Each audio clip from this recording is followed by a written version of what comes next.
आप देख रहे हैं बुलेट रिपोर्टर। पूर्व मुख्यमंत्री शिवराज सिंह चौहान, बीटी शर्मा और पूर्व मंत्री भूपेंद्र सिंह के खिलाफ जमानती वारंट जारी किया गया है। एमपीएमएलए कोर्ट ने अदालत में हाजिर न होने पर 500 रुपये का जमानती वारंट जारी किया है। कोर्ट ने अवमानना करने पर पिछली डेट को रिवाइज कर 1 महीने पहले हाजिर होने का आदेश दिया। अदालत ने 7 मई 2024 को व्यक्तिगत उपस्थिति होने का आदेश दिया था। तीनों नेता लगातार 2 बार अदालत में सुनवाई से गैर हाजिर रहे।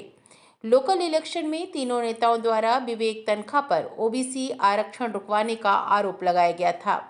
3 नेताओं के बयान से आहत विवेक तनखा ने 10 करोड़ का परिवाद दायर किया था। वहीं एमपीएमएलए कोर्ट की विशेष न्यायाधीश विशेश्वरी मिश्रा ने आदेश जारी किया है, जिसमें न्यायालय ने कुछ महत्वपूर्ण टिप्पणियां की हैं। आदेश में कहा गया है कि सभी बीजेपी के वरिष्ठ नेता न्यायालय के आदेशों का पालन न करने पर आमजन में गलत संदेश जाएगा। व्यक्तिगत व्यस्तता बताकर न्यायालय के आदेशों का पालन न करने से आमजन में गलत मैसेज जाएगा।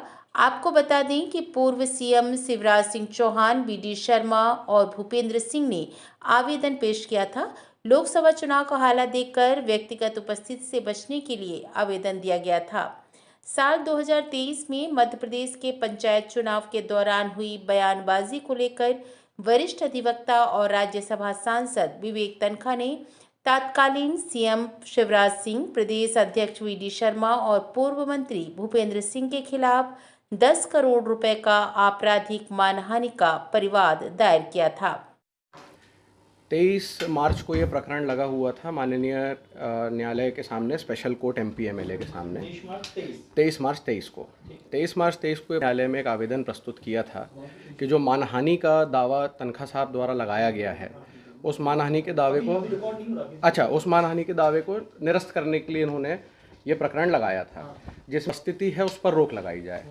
तो हाईकोर्ट ने ये कहा था अपने आदेश में कि उपस्थिति पर रोक लगाने के लिए आप उसी न्यायालय के सामने जाएं जिनने जब आखिरी बार सुनवाई हुई थी तो एक अंडरटेकिंग दी गई थी शिवराज जी की तरफ से, भूपेंद्र जी की तरफ से कि हम हाजिर होंगे, हमें समय दीजिए।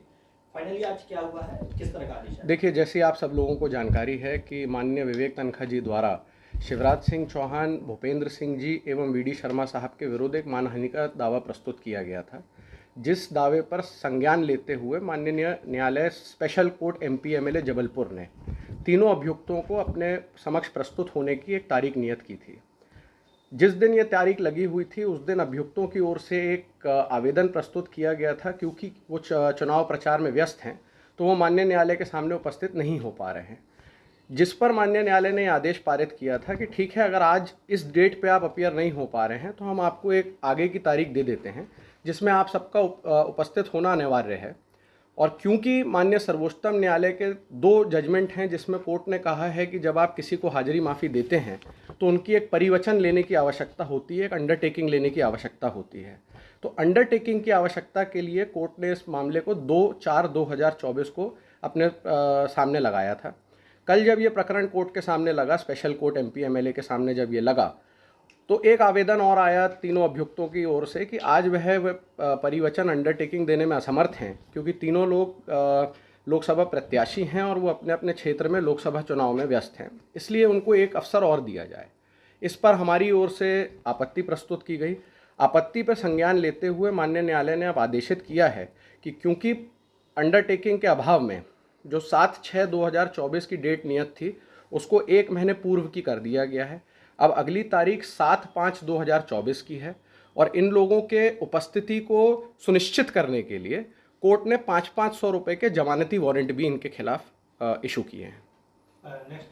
नेक्स्ट डेट 7/5/2024 की रखी है, जिसमें अगर ये नहीं आते हैं तो फिर अब कोर्ट अपनी आगे की प्रक्रिया इसमें करेगी। सर, इसलिए किस केस से जुड़ा हुआ जी, आप लोगों को जानकारी होगी कि माननीय सर्वोच्चतम न्यायालय में मध्य प्रदेश के ओबीसी आरक्षण को लेकर, जिसमें लोकल बॉडी चुनाव में ओबीसी आरक्षण को लेकर एक प्रकरण लंबित था कि कितने ओबीसी आरक्षण रहेगा, उसमें तनखा साहब द्वारा जब माननीय सर्वोच्चतम न्यायालय में प्रकरण को पेश किया जा रहा था तो माननीय सर्वोच्चतम न्यायालय के आदेश पर कुछ ऐसी टिप्पणियां की गई थी जो आदेश के विपरीत थी, जिससे तनखा साहब की छवि को हानि पहुंची थी पूरे प्रदेश में, क्योंकि एक ऐसा माहौल बनाया गया था कि जैसे तनखा साहब ने कुछ वहाँ पे ऐसा कहा नहीं था जो उनके नाम से बोल दिया गया था मीडिया प्रेस के सामने।